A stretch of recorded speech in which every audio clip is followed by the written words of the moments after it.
vetëm 10 lojtarë që kemi arrit me fitu dy Scudetto të dy të fundit, ndërsa 2 Scudettot e parë në kohën e Maradonës kanë qenë vetëm 7 lojtarë.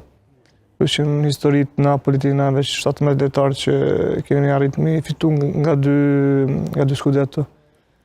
Është një ndjenjë e mrekullueshme, me bo të lumtur tifoz që i kena të flakt që jetojnë veç për futboll. Edhe një ndjenjë më e madhe krenari individuale, sepse po arrin diçka pas gjithë atyre mundimeve që i ke bo nga rrjen tonë, jetën tonë, me arrit me bo diçka të madhe është shumë e rëndësishme. Sa është e vështirë të arrihet ky sukses në Itali, duke marrë parasysh se konkurenca mes klubeve është në nivel të jetë lartë në kampionatin italian?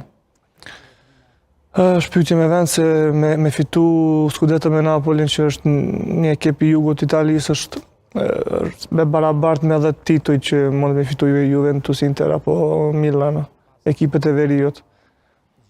Është 10 herë sa 10 Scudetto tyre, një Scudetto e jonë, kështu që është shumë e vështirë, se dihet që gjithmonë çdo shtat veriu është ai që komandon. Okej.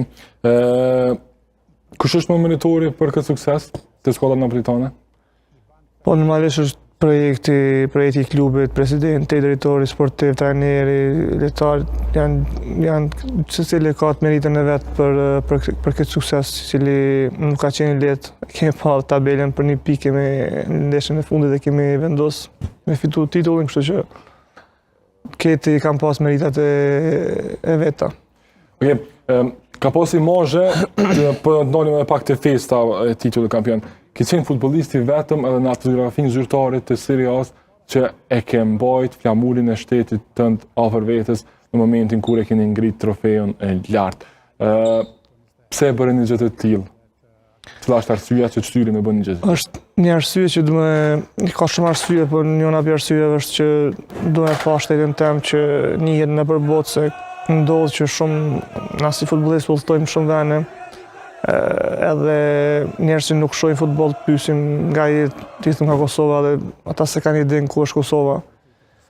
Edhe kjo është më shumë që ideja me lobu për shtetin tem, për shkak që nuk na njohin, nuk njihemi shumë në Evropë, as më pak në botë. Kështu që ka qenë shumë besoj unë, ka qenë shumë gjest i